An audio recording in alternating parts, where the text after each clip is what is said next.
wabarakatuh, Bapak Ibu pensiunan dan PNS yang terhormat. Jumpa lagi di channel ASN Abad 21, channel yang komitmen menyampaikan informasi valid dan konsisten melawan berita-berita hoax. Nah, di video kali ini Bapak Ibu kita akan membahas satu pertanyaan dari Bapak Ibu subscriber kami.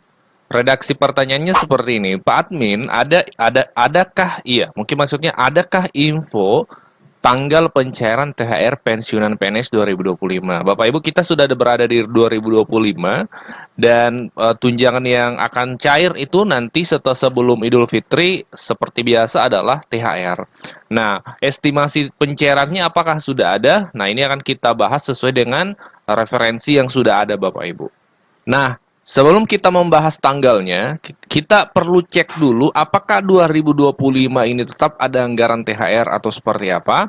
Nah, itu bisa kita jawab Bapak Ibu dari buku 2 nota keuangan. Ini adalah nota keuangan yang disusun oleh pemerintah beserta rancangan anggaran untuk tahun 2025. Jadi anggaran negara 2025 semua termuat di sini Bapak Ibu.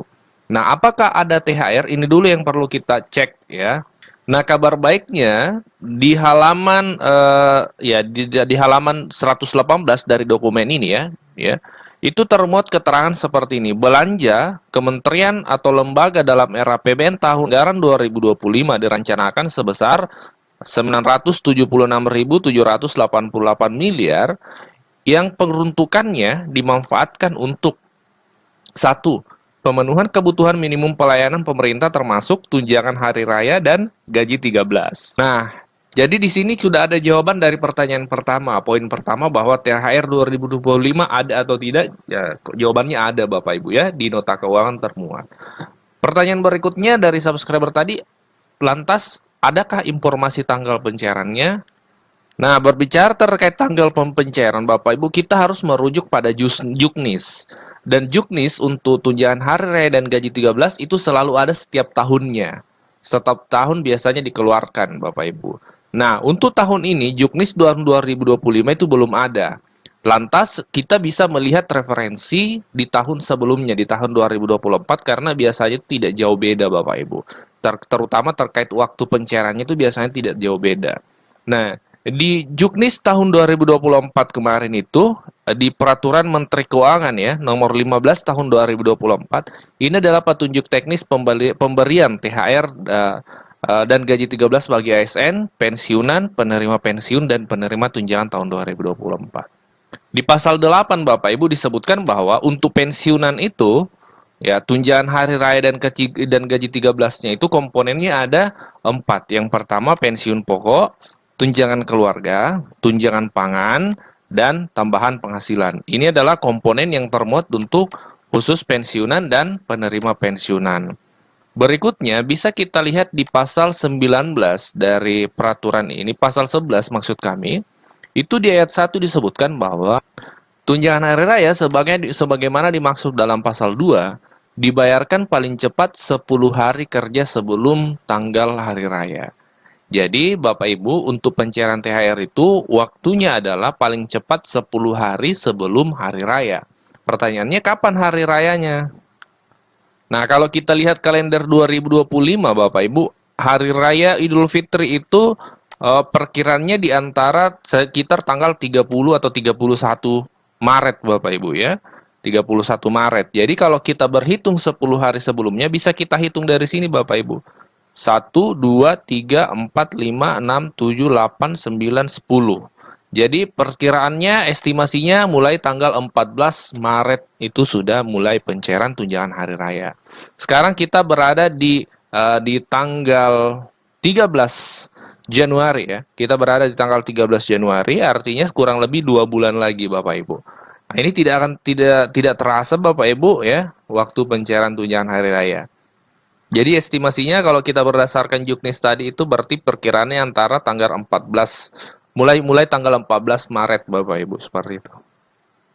Tentu akan ada Juknis tahun 2025 ini karena belum dirilis. Nanti kalau sudah dirilis kami akan langsung sampaikan kepada Bapak Ibu semua.